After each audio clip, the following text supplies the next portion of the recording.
All right, so now that we started recording, I am going to ask, because it's been about a month since we last met, for everybody here at the table to go ahead and grab a microphone and begin introducing yourselves. Again, my name is Luke Sims, and I am the Assistant City Planner, and I'm co-leading the Comprehensive Plan update process, and I'll turn it over to Sean here right away. Sean Byer, that's about it. Mark Peterson. Jennifer Weaver, Winona County Historical Society. Jessica Richards.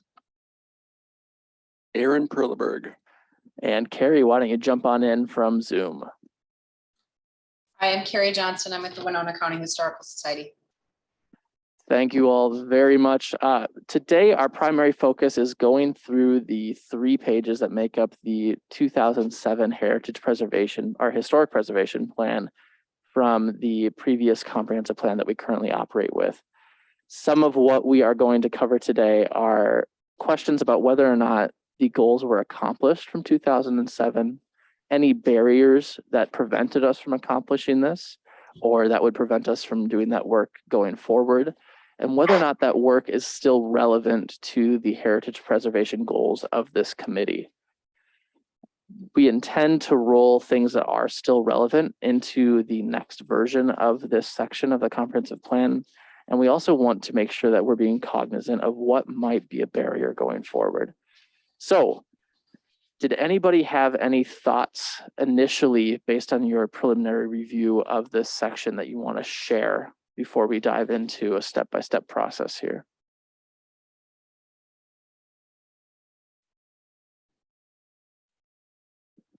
I am seeing vacant stares. I am not seeing anybody eagerly grabbing a microphone. So let's go ahead and take a look at some of the issues that were identified. In 2007, we came up with a general lack of public awareness of some of the city's most unique resources, such as the Watkins and Polish museums, as a visibility issue.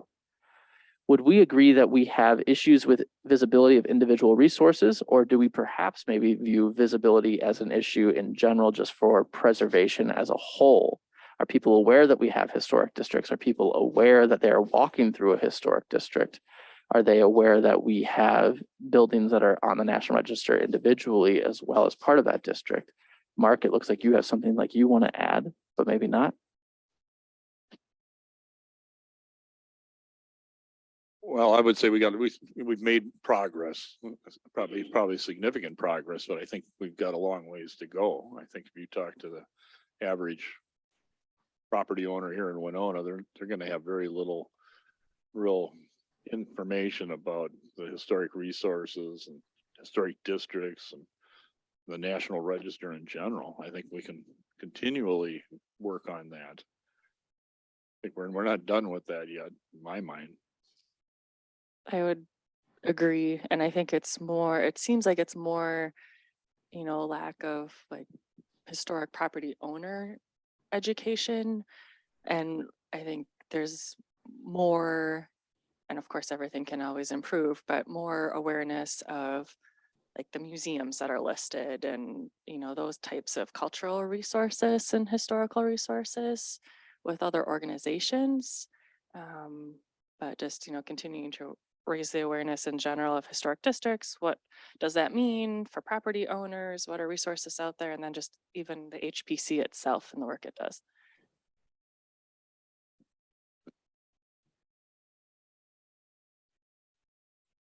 Well, I'm just going to piggyback on both of them. I would say that, come a long ways, but still not there, because before I joined the HPC, I really wasn't aware of some of the stuff at all as a consumer, as a public member, citizen. But obviously, since I'm more immersed now, it's become more aware to me as well. So I think we do have a long ways to go to educate the public and bring more awareness.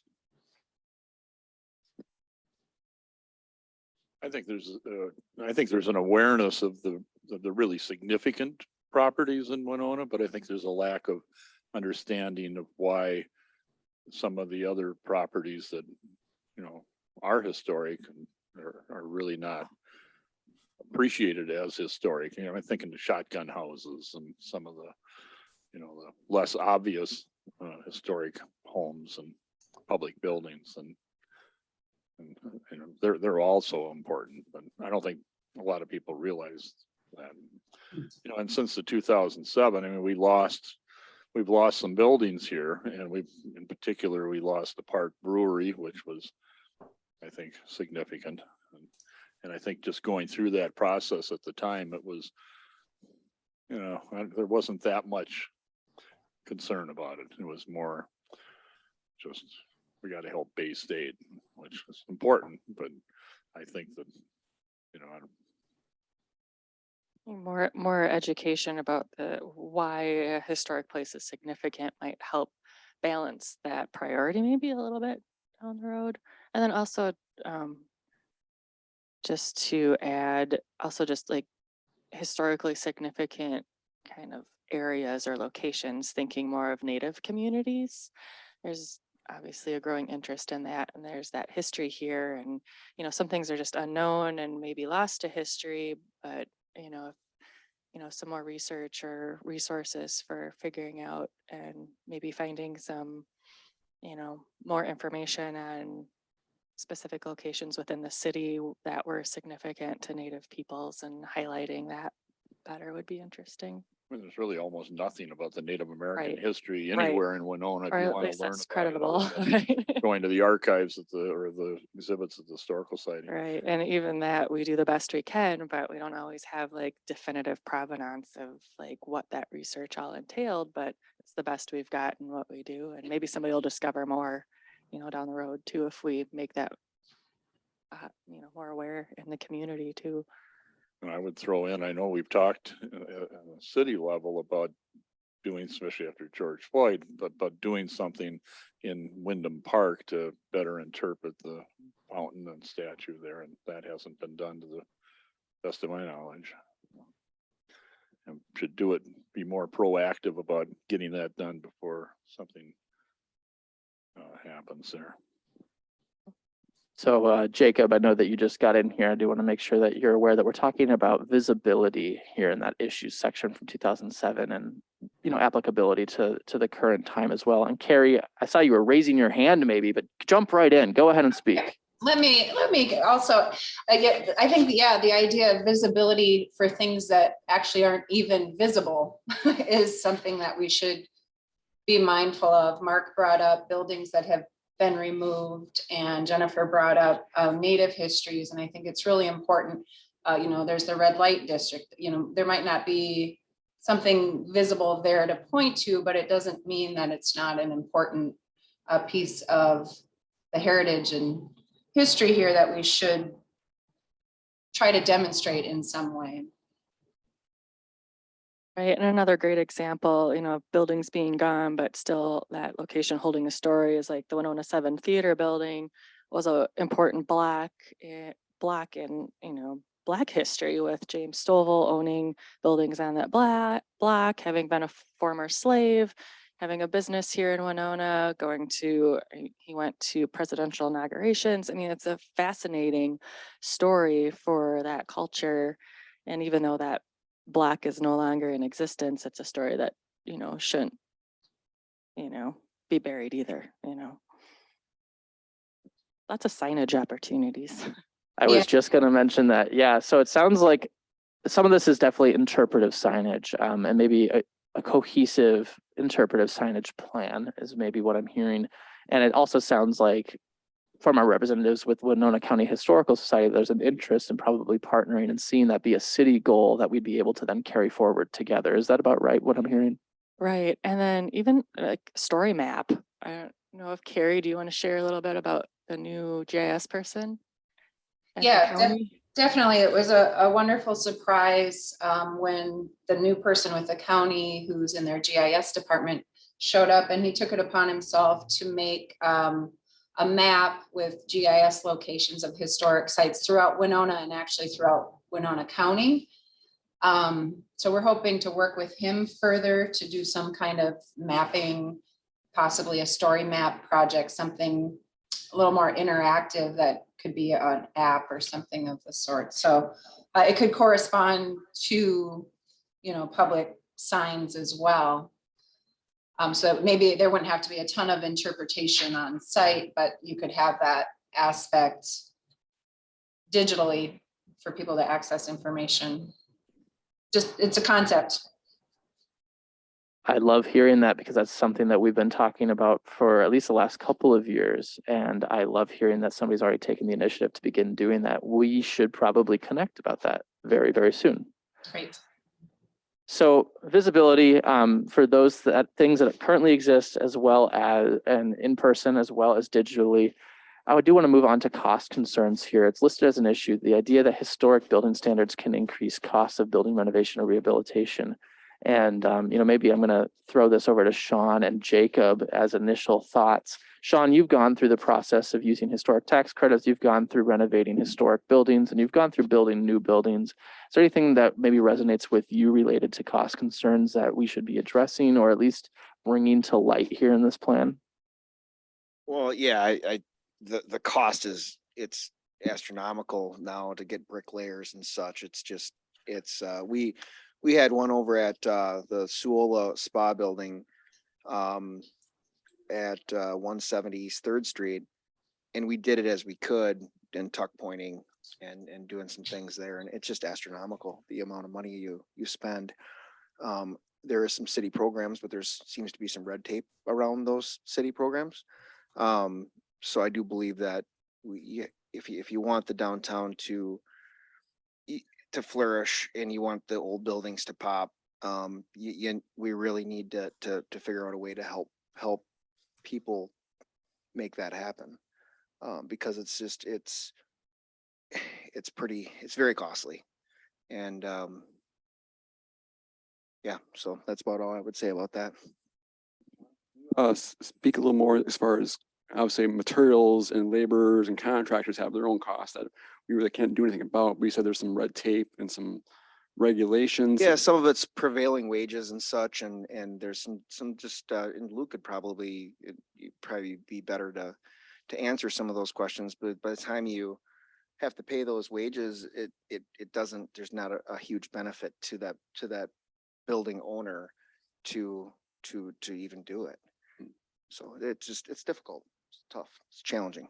So some of what you're pointing to is we have a downtown revolving loan fund that most of our 2 downtown historic districts are eligible for. And we do require, because the origin of those funds was a community development block grant in the 1990s. So it has some federal strings that require prevailing wage to be used in the city of Winona. Depending on what you're using or what you're actually going to be doing, many of our contractors aren't meeting that level of compensation already. And so factoring that in will oftentimes bump you up to a point where the cost of the project is no longer going to justify the $20,000 loan that you're eligible for example. So looking at that program, which is already something that is ongoing right now, but reiterating that there's a need for new financial incentives is something that I'm hearing, or at least financial incentives that are better tailored to developers. And Jacob, maybe this is something where you could jump in as your perspective as an architect on the challenges of renovating a historic property and making sure that it can meet modern building codes, making sure that it meets the modern requirements, whether it's going to be a mixed use property or going to be just a commercial property. Is there anything that you're seeing as a real challenge, cost concern wise?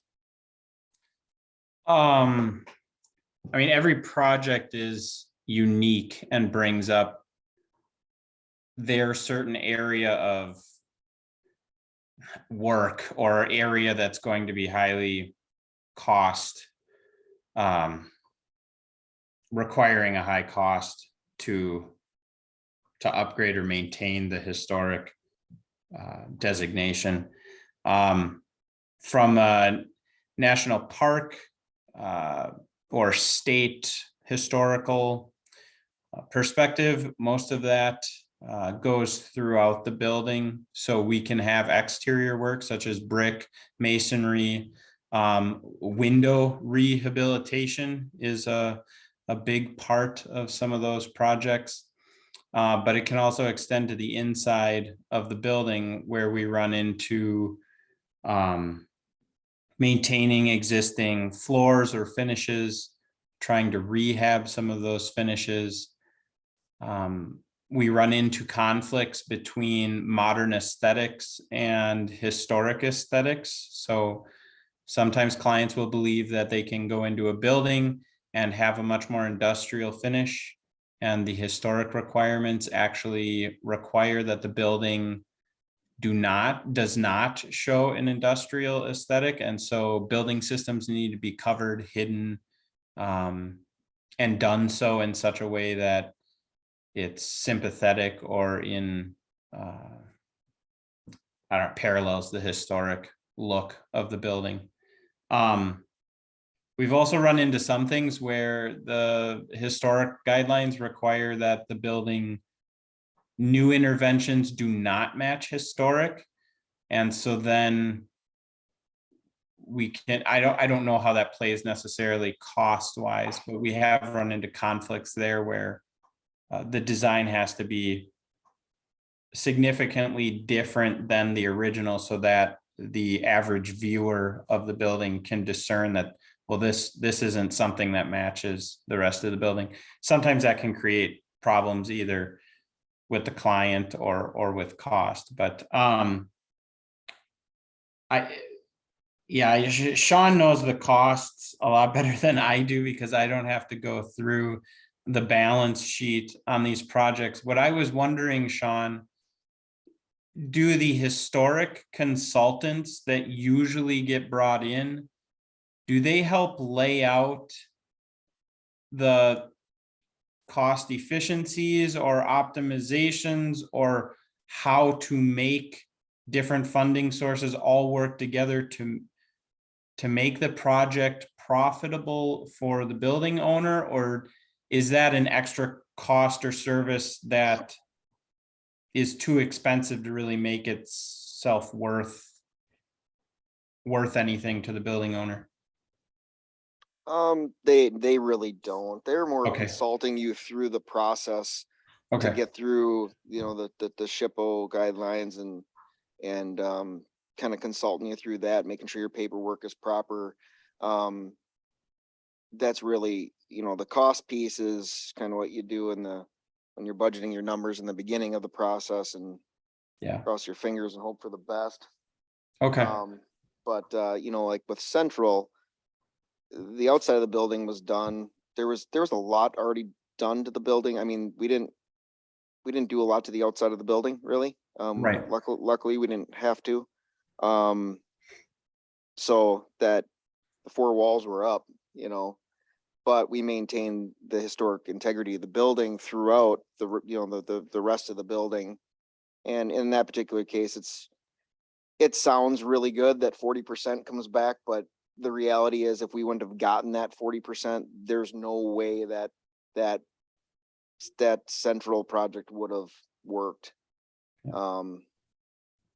And you get that over a 5-year period.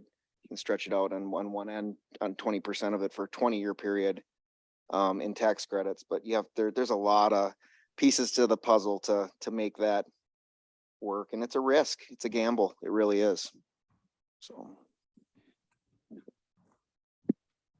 One of the things I'm hearing is that it takes a lot of motivation from the building owner or the development to go after a historical consultant or a grant to maintain the historical integrity. Does the city already have, we have, the education plan that we talk about in the HPC. And I know that we do some outreach to business owners, but is that something that we could recommend be beefed up in the next comprehensive plan so that when somebody buys a historic building or a building in a historic district, they don't have to say, oh, like, what can I do to maintain the historical integrity? Instead, they are reached out to and say, hey, you own a historic building. Here are the things that you have access to because of that. That's exactly what I'm hearing from this conversation too, is a need for promoted education, targeted education, and probably to some extent, things like workshops for small scale developers in town, because not everybody is even to the scale of Sean or an outside developer or a developer in town to be able to even take on those projects. So yeah, that is exactly what I'm hearing from this. I do want to recognize that we've spent about 20 minutes talking about the first two issues, and I want to make sure this is only a 3-page portion of our plan so far, but we do want to continue on our way here. The next issue, so these two issues, visibility and cost concerns, what I'm hearing is that they are issues that we do need to continue to reiterate in the plan going forward.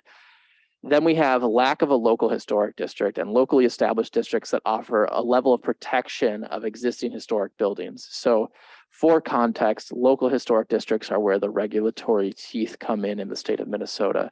If you locally designated a district, then review through the Heritage Preservation Commission's certificate of appropriateness process comes in.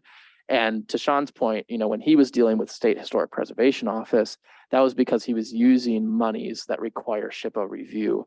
Most of the time, changes like building a fence, putting in a new sign, changing windows, if they're not required to go through SHPO review, they would go through that certificate of appropriateness process through our local HPC. Since 2007, we did actually create 3 local historic districts: the East 2nd Street Commercial Historic District, the Winona Commercial Historic District, and the Wyndham Park Historic District. So we have created 3 local historic districts. I do want to draw our attention here, and I'll pull it up on the screen, to this is the ongoing priority list that's set by the Heritage Preservation Commission every year. We look at this every year to update it, make sure that it is ongoing. And you'll note here that there is a desire for ongoing surveys for a few components that might create new districts. One is a government and institution district along 4th Street. This would be anchored by Old City Hall, the Lumber Exchange Building, and potentially others as we develop that context. City Hall, the Lumber Exchange Building are both already on the National Register as individually contributing properties or individually designated properties. Additionally, a Broadway conservation district. Right now, there is not a regulation to create something called a conservation district under the City of Winona's enabling ordinance, but this might lead to a local historic district, as well as, and this is to Mark's point, something about the East End and the way it developed. The East End does feature shotgun houses. It was predominantly an Eastern immigrant or Central European immigrant community. And then looking at places like the Winona State Neighborhood Conservation District and neighborhood bars. We don't necessarily need to reiterate these individual projects, but I want to hear from the group here if we feel like there is still need for more local districts or local designation. And Mark, it looks like you want to add something there. Well, I'd just like you to explain the difference between a conservation district and a historic district. You're asking a question that is very good because this is a conversation that's been ongoing with the HPC probably for the last half decade or more. Some communities in the United States do have something that the phrase that's been used is preservation light. The idea that you have a conservation district that's more concerned about the overall feel of a district rather than regulating individual properties. So something like we're recognizing that this is an important area, but it's not going to have as much regulation necessarily as a locally designated historic district. The City of Winona does not currently have in its enabling ordinance the ability to create anything aside from a local designation of a landmark site or a district itself. So this would be something new that we'd have to work into chapter 22.27 of city code. I don't know that there's necessarily inherent value in saying, yeah, we want conservation districts versus local historic districts. My first reaction to that is that it's, if I lived in a neighborhood and I had a choice between, maybe not me personally, but a choice between historic or conservation, I'm going to push for the conservation district so that City Hall doesn't tell me what I have to do. So I'm not sure what you accomplish with that. You call it preservation light, and that's kind of what it is. I mean, if you have a neighborhood you truly want to preserve, I would think you'd want to make a district out of it. I mean, I guess I'm not sure. Maybe it's a nice tool to have in your toolbox, but it might create problems.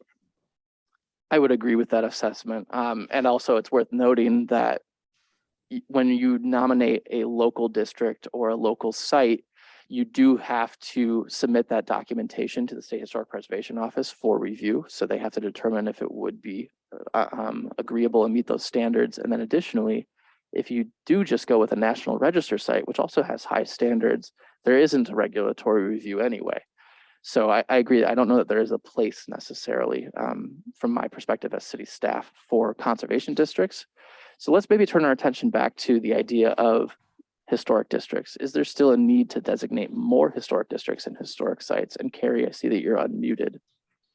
Yeah, I guess I was gonna maybe get too far into the weeds. I don't know if the idea of the conservation district is something that's a bigger area that maybe has buildings that don't necessarily fit a certain era, and so it's more inclusive of a broader geographical area. I don't know that, but I know there are neighborhoods, and not here particularly, that have a lot of different types of architecture, but you want to be able to preserve them all for what they are rather than a certain period. But that was just my kind of musing on that. That's all. I don't know. I think the 3 districts that have been established since the 2007 plan are an asset to the community. And so I wouldn't be opposed to the idea of building more of them. But I think as much or even more than that, I think increasing the visibility and education on those other areas on the list is just as important, so that people in our community know that they're historic and important. I mean, you can drive downtown and I mean, how do you know? You know, absolutely, I agree with that. But I would also add that I think there are areas, whether it's Lake Park Drive or 7th Street or, you know, several blocks of the East End where there's, you know, some preserved shotgun houses. And I think there's a place for some additional historic districts in town. And I think that, you know, the Wyndham Park and the other 2 historic districts, you know, I've been around long enough that people would be less afraid of having a historic district, I hope. Yeah, and this goes back to costs, and we have to realize that you can't impose these extra costs on these folks. It's just not fair. It's not right, in my opinion. I think we got to be careful how much regulation we have over this. So that's my opinion.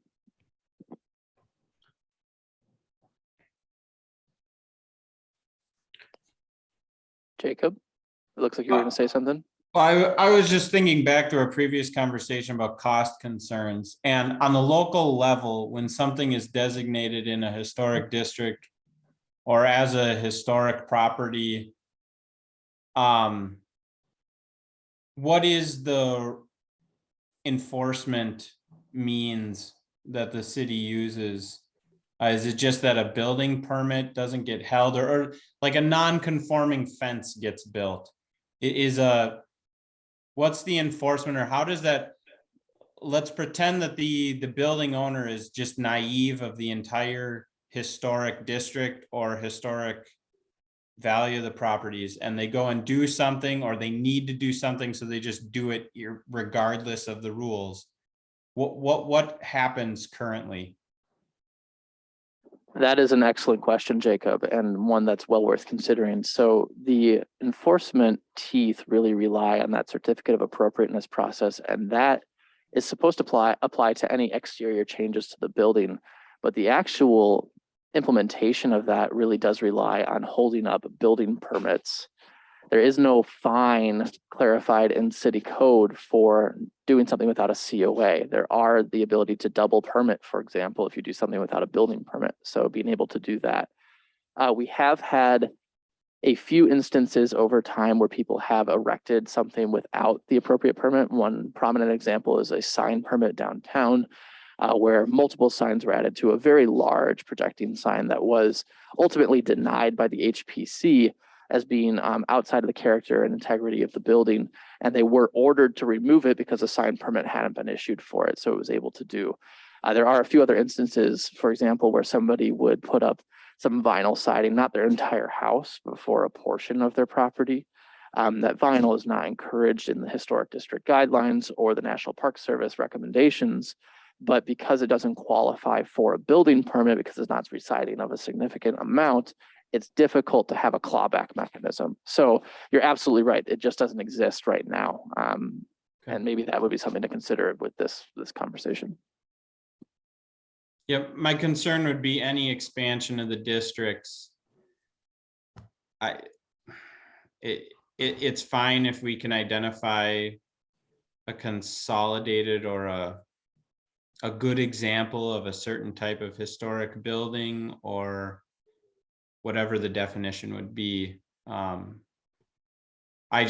think about the person who is in that district, it gets labeled, and they either can't or disagree with the district requirements. And so then how do we support, or if we have to, how do we enforce maintaining the district rules? And my questions, I guess, key questions are on the local. I understand the SHPO and the national quite well, and those seem to be much larger projects, but on the local, when the dollars get, the scope or the dollars get smaller and smaller, I think it's more of a burden on the smaller the individual, and yet how do we encourage, educate, or enforce the local rules if we're going to go down that road? An appeal process, isn't there, Luke? So I mean, if somebody, was denied a COA, they can appeal that and go. Ultimately, the city council would be the deciding body to say, well, yeah, you can build that fence or whatever. That is correct. So we have had three, I should note, 99% of COAs are approved. They do usually typically contact city staff. We work with them. We tell them what the regulations are for massing scale rhythm or specific regulations related to the project, either guidance from the National Park Service or from the individual guidelines that have been adopted by the city. And almost always those are approved. We have had three that were denied and appealed to the city council. One of which was withdrawn before city council considered it, and the other two, the decision of the HPC, were upheld by the city council, and that's within my last 5 years of working for the city of Winona. So it is pretty rare. Typically, we have found ways to have the goals of the applicant accommodated by the certificate of appropriateness process, and sometimes they do bring in some changes to that process, but usually even on the first go around, they are approved. I'm just adding more barriers to our community and to people in our community is just not, I don't think, the direction we want to go. I think I'm going back to the cost again and incentivizing people to do it in a good way. Like he was talking about SHPO, it is a 40% tax credit. So that's a pretty big tax credit. So it's just at a different scale. But really, I think ultimately it comes back to incentivizing these folks to do it, because it does come down to cost. Luke, do you know if a house is inside the historic district? I mean, they buy the house, they didn't buy it because they found themselves inside this district. Are there any benefits, grants, tax rebates for homeowners or building owners to help with roof or siding or exterior maintenance that they could reach out to? Yeah, they're usually tied not to that local process, or local district or local designation, but to national designation. So things like historic tax credits, which there's a 20% federal historic tax credit, and for now, a 20% state historic tax credit as well. There are a number of grants that are related to having either a national designation eligibility determination, which is that first step before national designation, or having a historic resources survey already completed as well. So, and to Sean's point, typically those are going to be larger projects. And what I've heard based on the cost conversation we just had is that there really is a need for a local incentive for some of those smaller elements to really reiterate that, yeah, locally, we're also designating these and have that regulatory burden. And if there is a regulatory burden, how can we incentivize making sure that people can actually hit that requirement? That's what I'm really hearing a lot of here.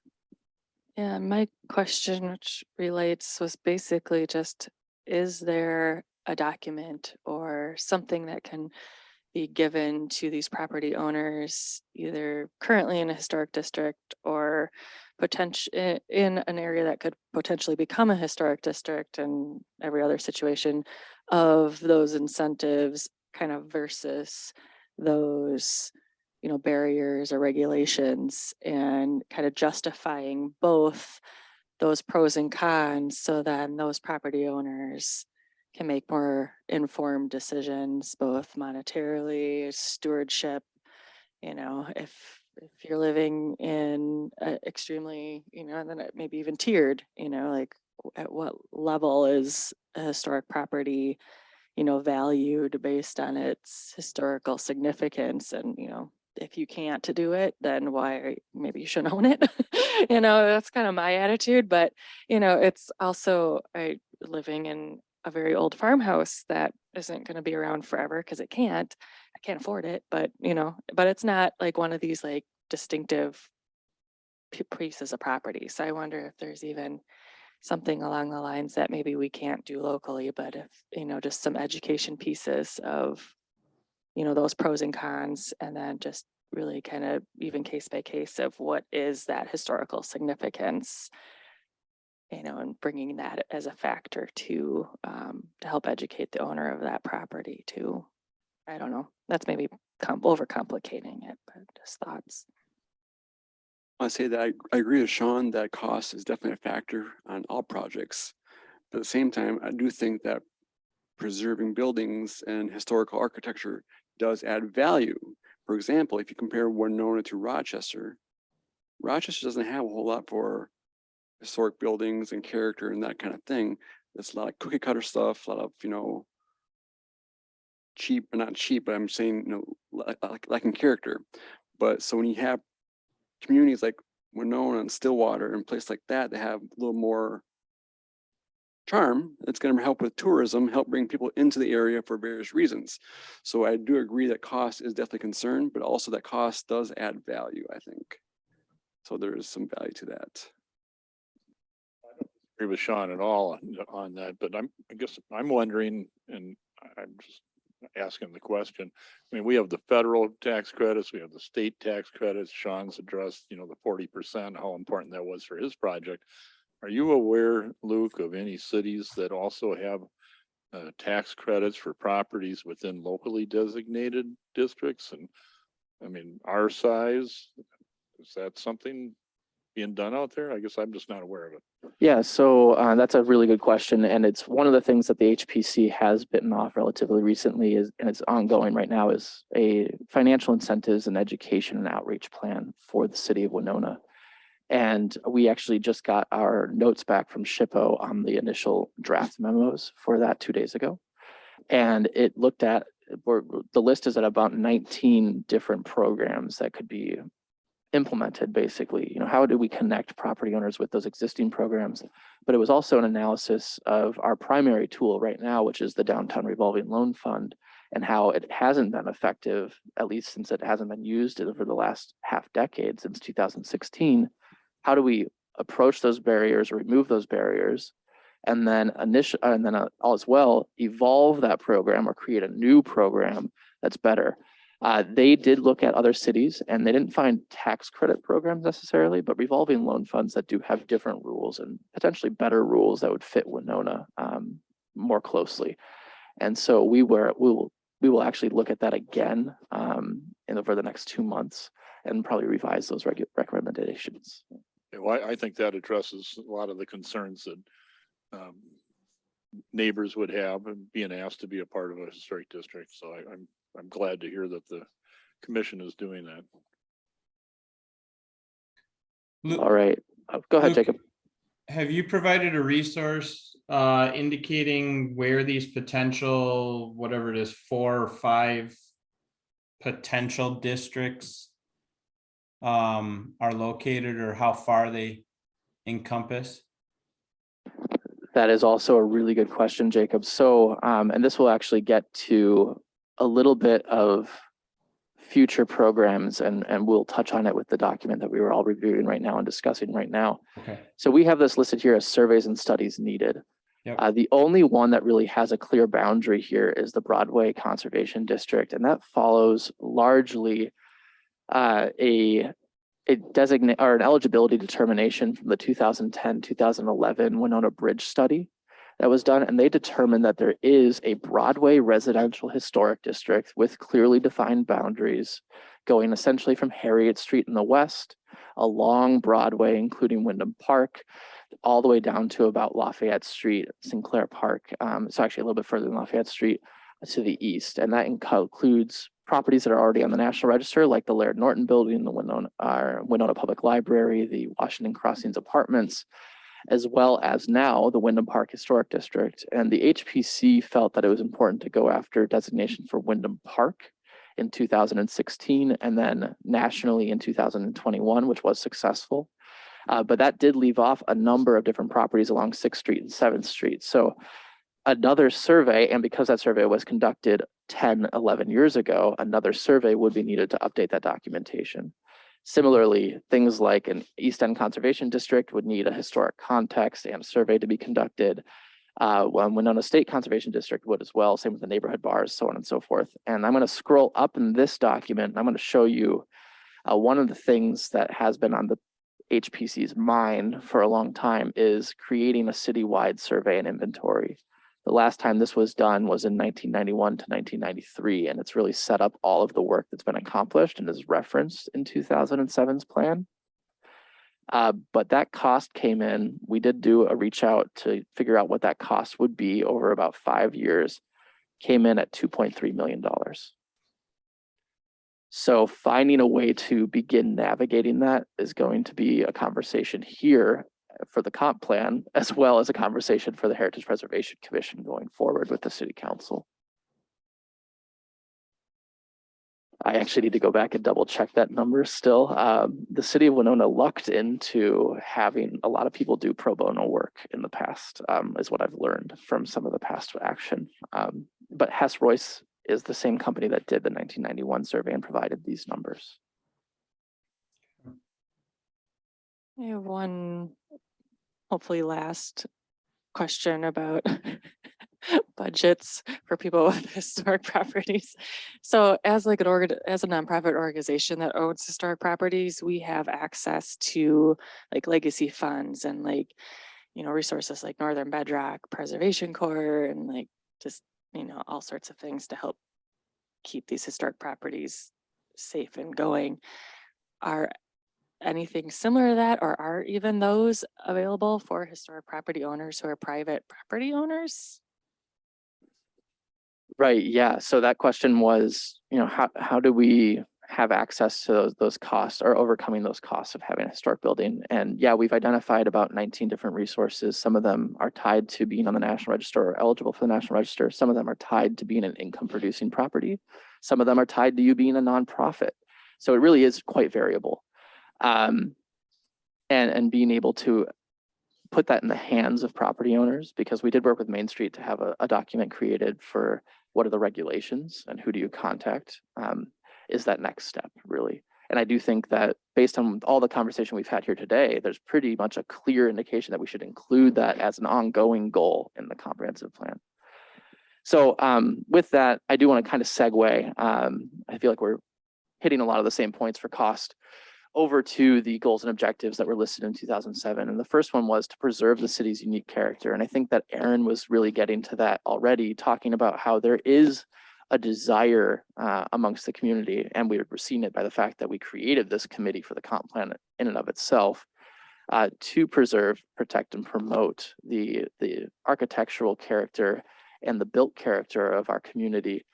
And I will note that 2 other committees are considering some of this tangentially as well, is one, economic development and tourism and the halo effect of tourism creating jobs and creating economic activity, and being a desirable place to visit and having dozens, you know, right around 40 ship visits along the levee and being able to walk through our historic districts does matter. And then 2, the actual built pattern of our community. So our land use committee and our housing committees are also considering, you know, as the city does consider growth, and infill development is a part of that, but also, and infill development will affect some of our older housing stock, but also the physical boundary growth of a city. How can we make it consistent with the historic platting of our community and growth of our community?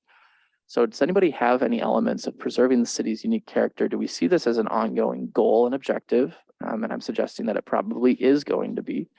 But also, what elements do we like about our current city's unique character that should be considered as we bring this back as a potential objective and goal.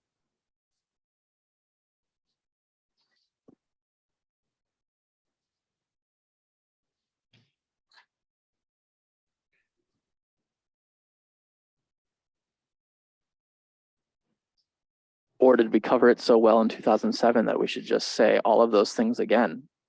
Well, I think you covered it in 2007, but what's been done, I guess? I mean, in terms of brick streets, or any of those protected, or any of the limestone sidewalks protected?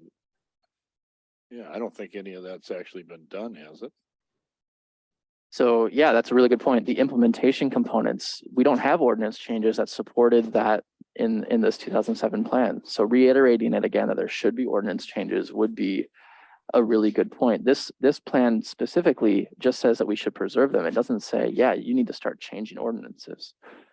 So what I'm hearing from you, Mark, is we should reiterate that because it does need to be done still.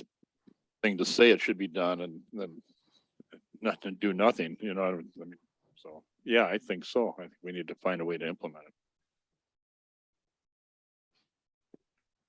Yeah, I think the objectives are still relevant and applicable. I mean, I would encourage continuing those. I do always like, I guess, echoing what Mark just said, implementation, ways of implementing that, or what, it's great to say it, but if we don't have a way to actually do it, or a directive of why or how, or how long to, like a sunsetting, then there's really no impetus to make people move forward with it.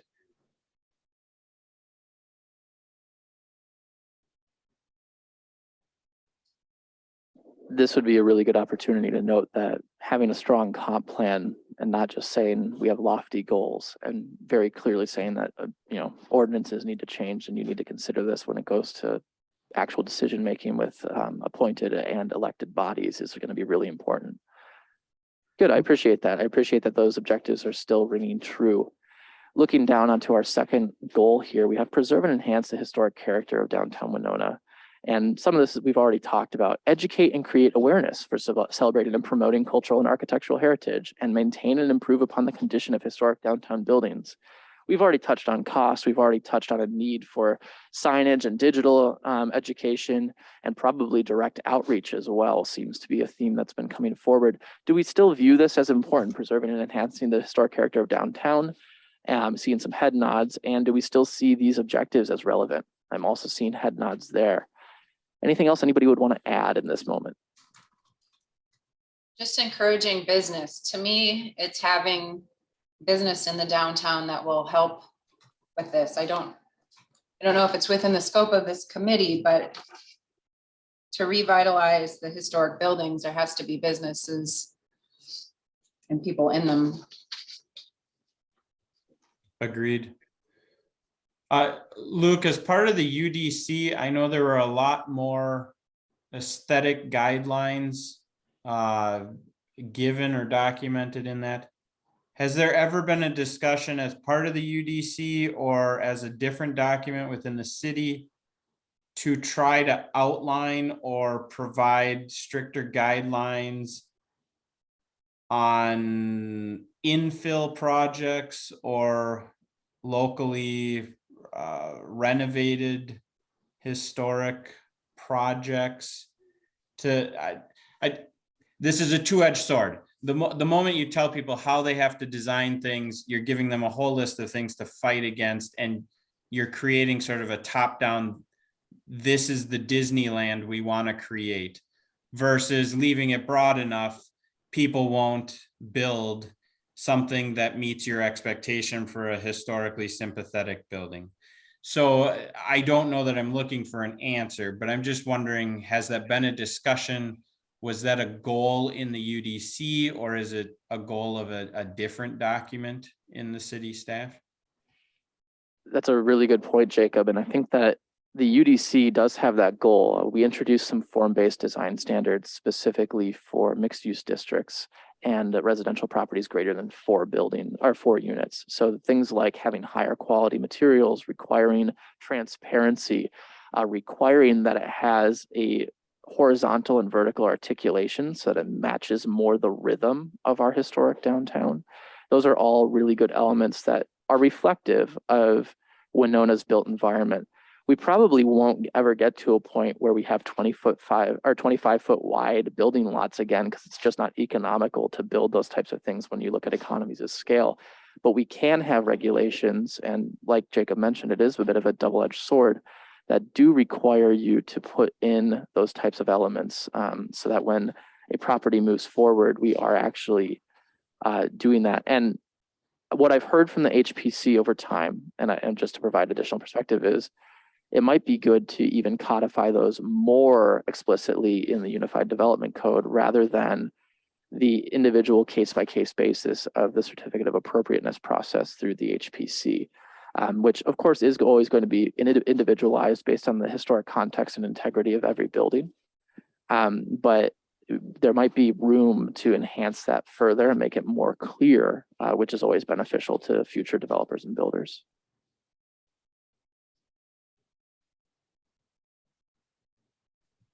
I want to note that we did schedule an hour here. We're at about 5 minutes from there. I want to look ahead to our next meeting right now while I have you all here, and then continue the conversation if we can while people are still in the room, to make sure that we actually aren't losing anybody in advance here. So can we go ahead and pull up looking at our schedules? I do want to look at maybe meeting another 2 weeks out from here. If we look at the 17th of June, are we seeing any conflict with meeting again over the lunch hour on the 17th of June? Any issues? I'm seeing thumbs up. You're leaving town that day. How about the 16th of June? That's the Thursday before.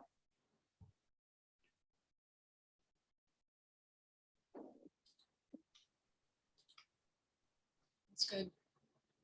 2 o'clock, pretty full day, Jennifer? On the Friday. Okay.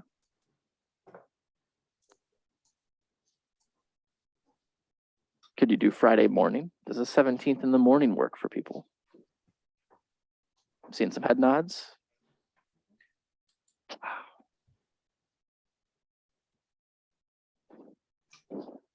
It's pretty early.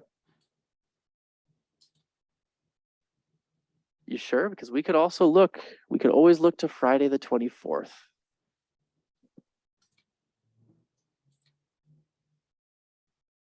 Lunch, Friday the 24th, 11:30. I'm seeing head nods, I'm seeing happiness. Everybody looks good. All right, the 24th at 11:30 is what we're going to plan on for our next meeting. Now, is anybody in a rush to leave this very moment here, or should we continue discussing our previous comp plan excerpt? Okay, we got about 10 minutes is what I'm hearing from people. Yeah? Yeah. All right. So the next goal and objective we have in 2007 was recognizing the city's diverse heritage. And some of this was touched on earlier by Jennifer, talking about celebrating the role of diverse peoples in Winona's development and preserve the artifacts of their lives. And Carrie, you raised up a really good point of we need to be cognizant of what also is invisible for the heritage of Winona. So does anybody want to add anything here to the objectives related to the city's pre-settlement and post-settlement ethnicity and encouraging Winona and visitors to learn about and appreciate Winona's unique stories?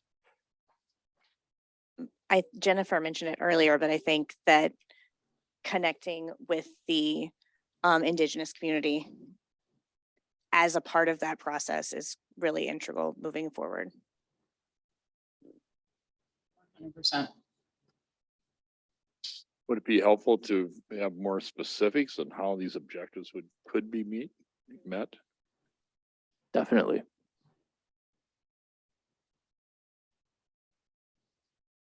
Somewhere it mentioned archaeological resources. I think that's I'm not saying let's dig, but I think the idea of noting that there are spaces that were historically significant underneath everything else. Yeah, that's really valuable. And I will note, yeah, we don't regularly do archaeological surveys, but sometimes they are a requirement. Our most recent one was Park and Recreation doing an archaeological study around Sugarloaf and making sure that we were being cognizant of that as we planned our trails through the Bluffland area. Yeah. All right, as we head into the policies and actions, we've discussed this a little bit, but establishing a local historic district in downtown Winona, and then related actions, including things like implementing design standards, which were adopted in 2007 as well, and implementing design guidelines, again, 2007, and codified, as Jacob was mentioning, in the Unified Development Code, and then compiling reference materials for building owners. And I mentioned that some of that is already ongoing. I do think that it's valuable to reiterate those goals in the future plan. So I'm seeing some head nods, hearing that in the conversation earlier today seems about right. Anything that hasn't already been covered that you'd like to add at this moment?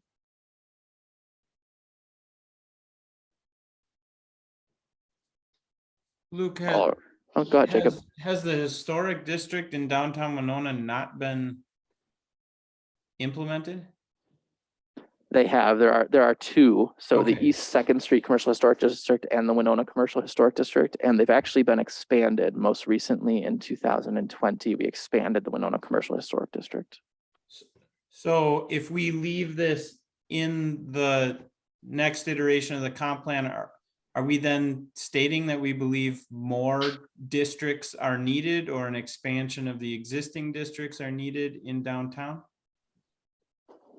That's a really good point and question. And I think I should turn it over to all of you is, do we look for expansion? Do we look for reiterating a need just for the establishing and reaffirming design guidelines or making them more clear, which Jacob was touching on before? Or is it quite literally, yes, we should look at expansion of our downtown historic districts?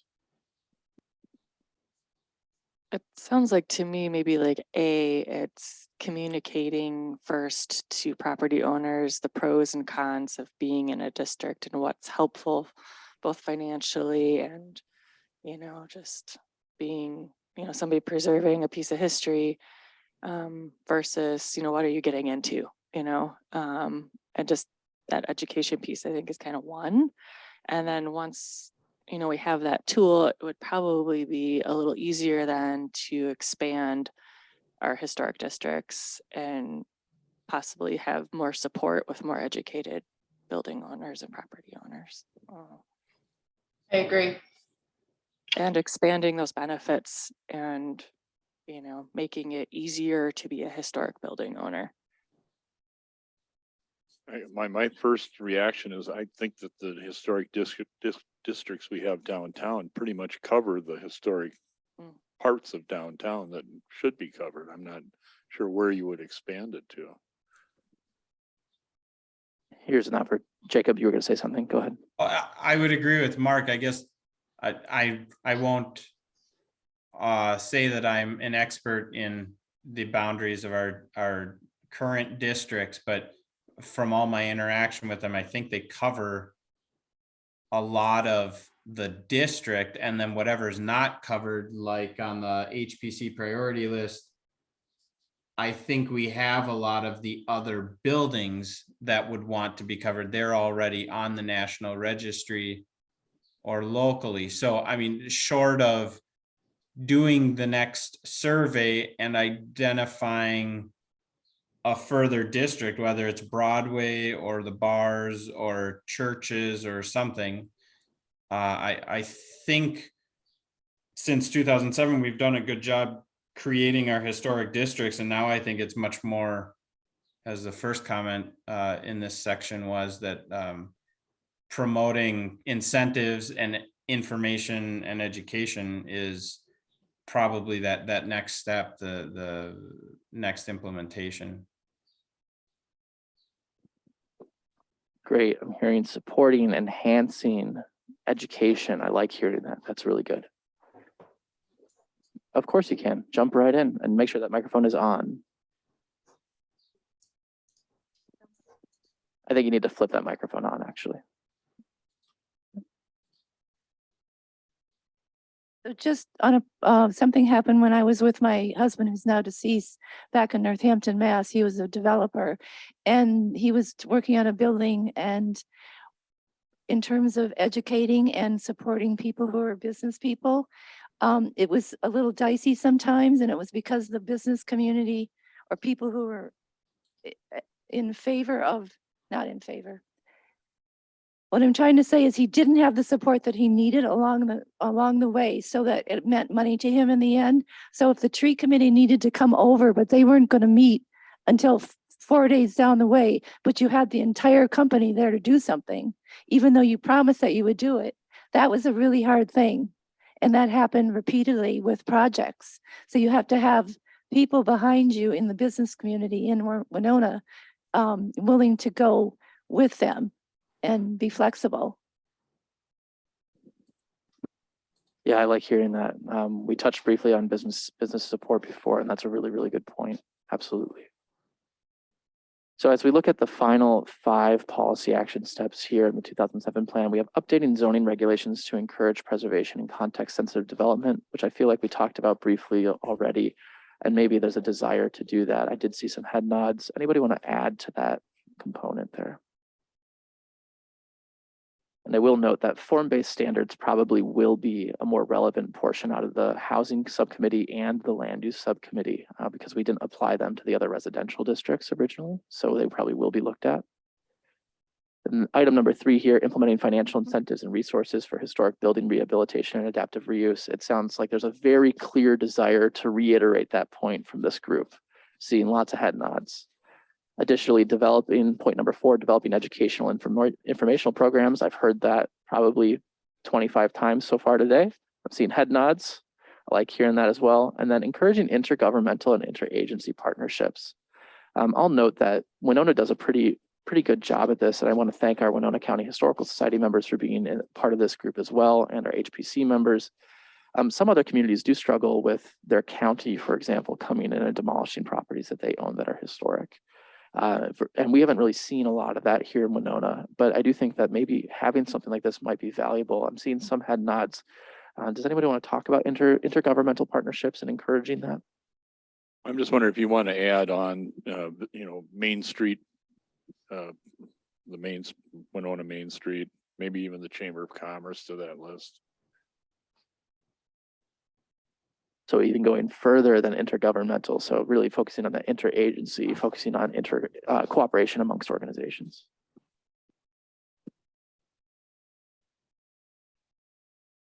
All right, that was a really good conversation, everybody. I appreciate that we were able to run over on time just a little bit. This really kind of wraps up what we have for 2007's version of the comp plan. Now, we mentioned that we are going to meet on the 24th at 11:30 a.m. I do want to direct your attention. We will send out a meeting invite for the 21st as well at 6:30 p.m. That is a public meeting with Chuck Marone, the founder of Strong Towns, talking about city development, sustainable development, and making sure that we're getting good returns on our public and infrastructure investments. And some of that will be touching on, hey, small lots are really valuable, like Winona's historic district. We get really good taxable value per acre.